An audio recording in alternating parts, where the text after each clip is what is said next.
You are listening to the Central Indiana Sports Report, episode number 229.4. Grant Shouse recaps the NCAA Tournament Championship Game.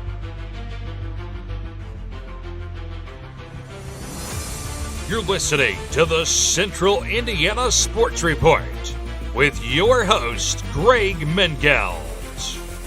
Welcome, basketball fans, to the Central Indiana Sports Report, our Final Four recap, our season recap, national championship game recap, basically just a big old college basketball recap.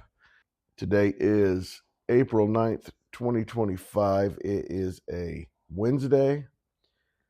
Producer Susie is in the control room in Jeffersonville. Grant Shouse, who's with me, our NCAA basketball guy, our IU guy, here to talk about the end of the season. We are at stage 22. Mm-hmm.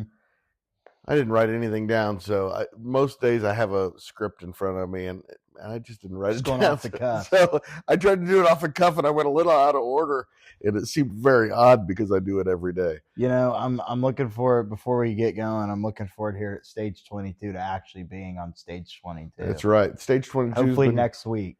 Stage 22 is outdoors, the actual stage 22, and it's been since August, I think, since we've been able to use it. So, yeah, Man.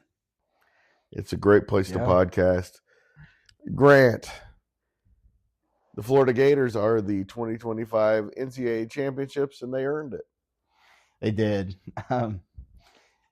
Florida is a team. I'll be honest with you, Greg. Not being able to watch the SEC maybe or pay attention to it as much this year.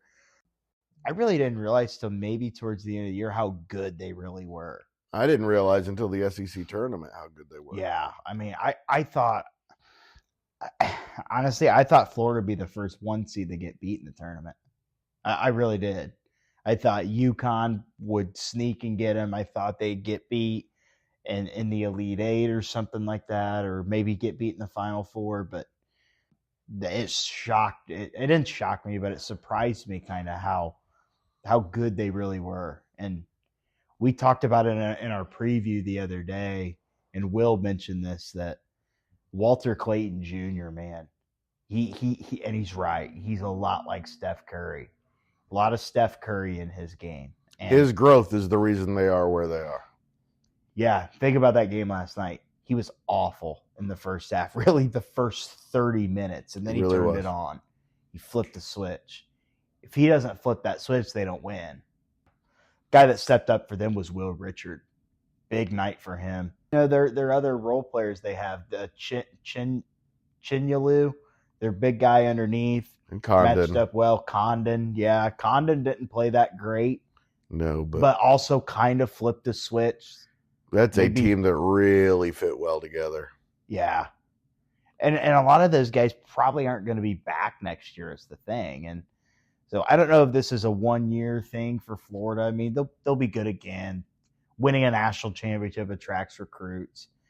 It kind of is weird to think about and set in that Florida won a basketball national championship. I think that their back-to-back national championships in the mid-2000s, I think, kind of get overlooked. Because it came from out of nowhere. Yeah, no one thought, just like this one. You know, every once in a while, Florida had a really good team through the 60s, 70s, 80s. Yeah, the Norm Sloan days. Every once in a while, they, have a Dwayne Shinsis. And then they had that run to the Final Four in 2000. So it's not like they were a non-entity. It's just the program being elite like that came from out of nowhere. Exactly. And a lot of people think of Florida, that's a football school. It's a football program. Kind of like Alabama's rise to relevancy on the basketball side of things is that they're going to win a national championship as well here in the next, I would say, decade, maybe 20 years, 15, 20 years, I think. They're trending in the right direction as a program, and a lot of people don't think of them as a basketball school as well, but they're starting to become one, just like they have been with football. One thing that I think's been overlooked with the NIL is that the powerhouses in basketball, college basketball, are changing. They are. There's no doubt about it. The only Yeah. blue blood in the Final Four was Duke. Mm-hmm. There were a lot of, you looked in the top 25 at the end of the year, and it didn't look like a normal college basketball top 25. Mm-hmm. It had a lot of big SEC schools that normally aren't good at basketball. And I think we're going to start seeing a lot of that kind of change. And basketball is becoming a priority in the SEC, I think. It is. I mean, I wouldn't say it's surpassing football. No, never football, will. It never will. No. Football is football, and football is here, and basketball is here. But basketball is definitely starting to become relevant in the SEC. And I think a part of a lot of that has to do with Kentucky.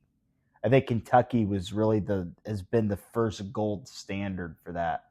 Not just what they did with Calipari, but of course we know long before that. I mean, they're arguably the greatest program of all time. Arguably, I have people that would tell you they are. I don't think they are, but I have people that would tell you. You don't think Kentucky's the number one program of all time? It's Carolina. Is it Kansas? I hate Kentucky more than any sports entity in the world, and I think they're number one. You can definitely make the argument for any of those three. Maybe just because of what they did under one coach.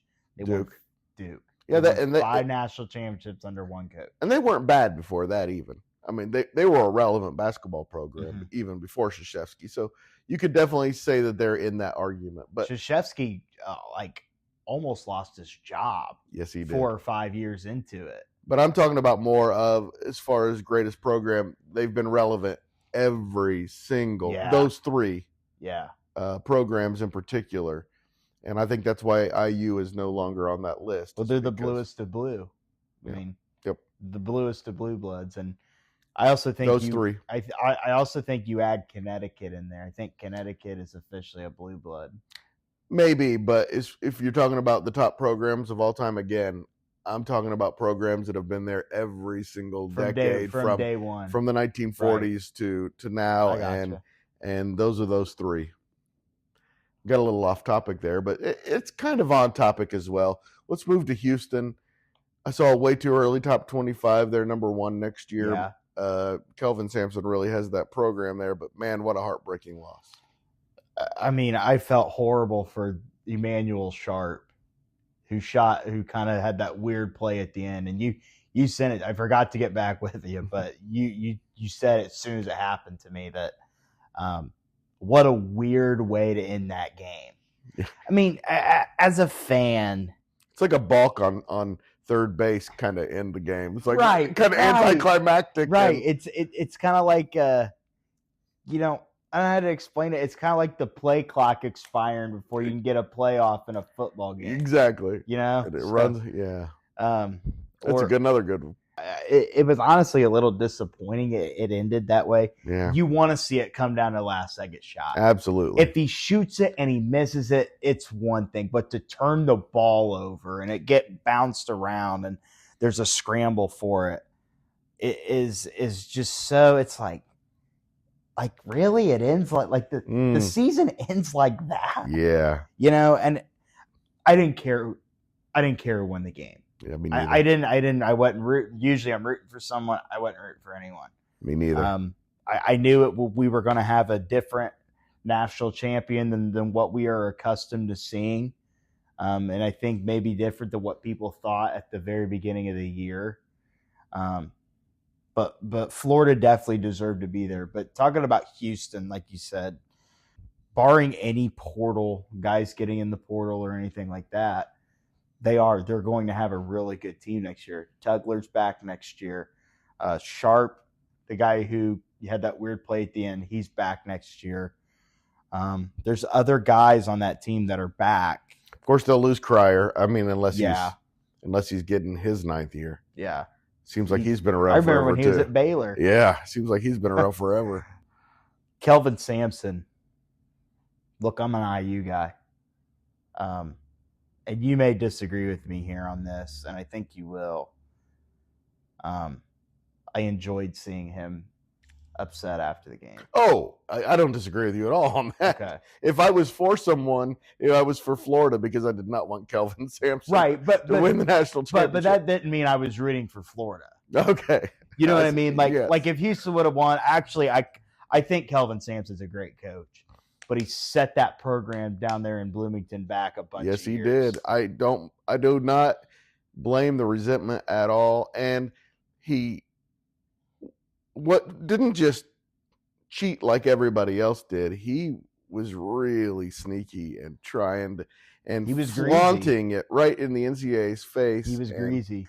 Houston, I think all that tying in back in the Phi Slamma Jamma days in 83 and 84, you lose in 83 on a heartbreaker for Houston, maybe the greatest basketball story of all time. You lose to Georgetown and John Thompson and Patrick Ewing in 84. You finally get back in the national championship in 2025, some 40 years later, and you lose the national championship on a play that you tried not to travel on. And when you think about the play, he caught it. He would have had a great look, and he should have shot it. The way the defender was coming at him, he kind of got out of the way at the last second because he shot it, and then he moved. Yes. He kind of dropped it, and he moved. He may have gotten fouled. I don't know if he hadn't moved, right. If he hadn't moved, there could have been a Do they foul call call. that? It's one of those, do they call that, though? But if he could have caught it cleanly, made a great shot fake, a fundamental shot fake, moved to the left, would have had an even better look right there to win the national championship.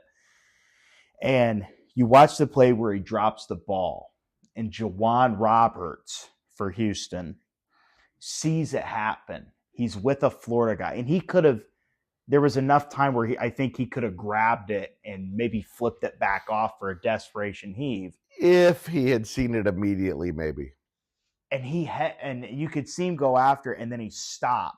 He pulled back. He hesitated for sure. He hesitated, and then he went after it. By that time, the ball got kicked out, and Florida was picking it up, and time was running off. I think his thought was, do I go to the 3-point line and wait for a pass? But because he wasn't exactly sure, what was going on there. It was such a bizarre ending. It was such a bizarre ending that I think he hesitated, thinking, where should I be? Yeah. And I think kids and young players in that situation, you don't really know what to think. And then in retrospect, when you finally can maybe watch it, they're not watching that. They can't. I mean, you get sick watching that. But when you think about it in retrospect, it's like, man, if I could have made this one move differently, maybe the outcome would have been different. Did the ending save the game? Because it was not a great game. I thought it was a great game all throughout. That sounds nuts because there are a lot of missed shots, but I like those rock fights. I kind of like those slugfests a little bit. Yeah, I thought it was really high quality basketball in the last few minutes. Mm-hmm. A little bit of a shame that the last 5 points of the game were at the free throw line. Yeah. So I would give it a B- final, but I would give it a B+, A- final 4. I give it almost an A+ final 4. I mean, every game was great. That Florida Auburn game was great start to finish. Wasn't a great ending, but it was a fantastic first 39 minutes. Duke and Houston looked like it all-time classic. It looked like it was going to get ugly, and then it turned into a classic. I mean, one of the greatest comebacks ever. I mean, against a player who looked like he was about to be the next immortal. Yeah. And Cooper Flagg, and they just took it from him. In my opinion, if Duke would have beat Houston, and I think if they would have beat them going away on Saturday, I think they would have won the national championship. I think Florida was going to win it no matter who it was. You think so? Well, yeah. I mean, I think Duke. I think Duke was poised enough to win it, even with it was Walter Clayton's year. It was. That guy. And we've had those years where just one guy was the story. I think that guy had MOP written all over him. Yes, I said it on the Daily Report today that he was the MVP of the tournament, and I don't even know if they gave that award or not. I just said it myself because it was so obvious. There have been other years where players, it was just their tournament. I think of Danny Manning. top of your head, who do you think of with guys who Kimball Walker? Yeah, his Gordon Anthony Hayward. Davis. Gordon Hayward, the one year, even though Butler lost his tournament. Anthony Davis, that was without a doubt. The 2012 was without a doubt his tournament. Last year, if they had won Zach Edey, you could. But argue. they didn't. So know, yes, you could argue. yeah. You could probably come up with a name from each year, but the ones where it was just like at the end of the tournament, that's the person everybody was talking about because they just took it over. Yeah, and that's so great that's why the NCAA tournament is so great. Is those teams like Florida, and those guys like Walter Clayton Jr., who I had never heard of until the SEC tournament because the only college basketball I watched during the regular season is the Big Ten. Yeah, and that's the thing is that we're going to be talking about Walter Clayton Jr. now for years because of this. He's going to go. He's officially he's the next guy that has etched his name as a legend in this tournament. You know, you have guys that any won a national championship, which goes along with it. Oh, just thought of one, Christian Laettner. Oh, well, yeah, he had actually two. Yeah, he had two. I know. Almost had. He could have had three. Yeah, he had the greatest tournament run of all time, without question. Oh, he arguably the greatest NCAA tournament, NCAA player of all time. NCAA, it would be hard to Bill Walton. It's hard to beat Bill Walton and Bill Russell, but I will say since the 70s, without question, Christian Laettner is number one. Bill Walton, Bill Russell, and Kareem, they are awfully hard to beat. Oscar Robertson too. Yeah. So. Basketball is it your favorite sport? Yes. Okay. I think Shooter Flatch in the movie Hoosiers was right. That is the greatest game ever invented. I think if I could spend my day at a sporting event, it would probably be a big track and field meet. I think track and field is my favorite that way. But basketball is without question my favorite team sport. And I just watching all of this, and I think back to I try to put myself in the shoes of Dr. Naismith in the 1890s.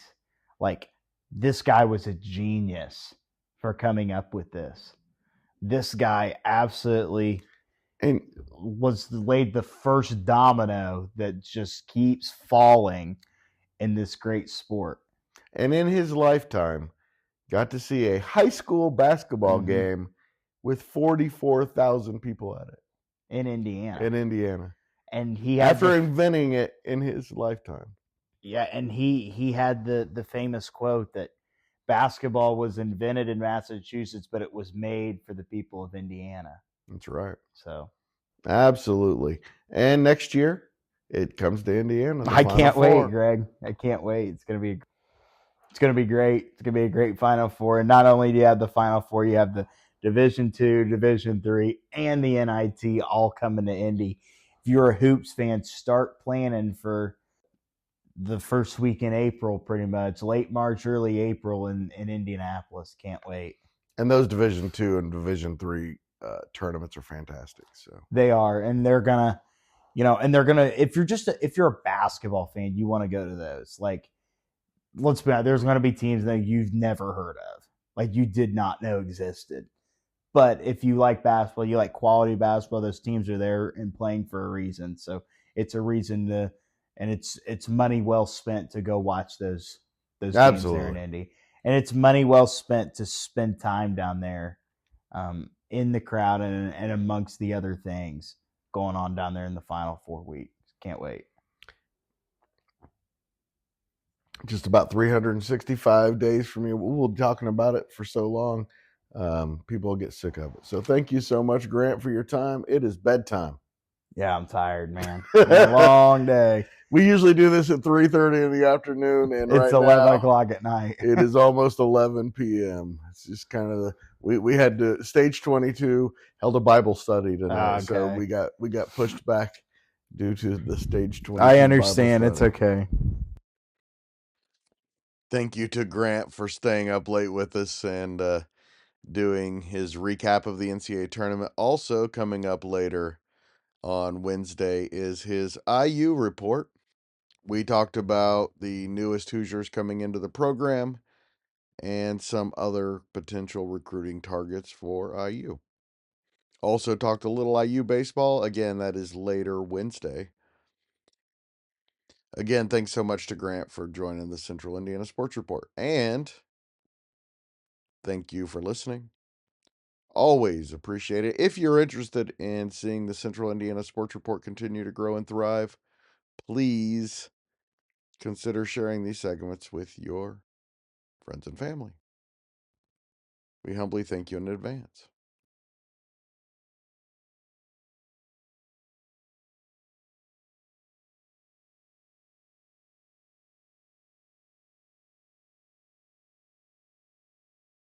One shiny moment. One shiny moment. Oh, Central Indiana Sports Report is a product of ITG Media, and I love Susie. One shiny moment.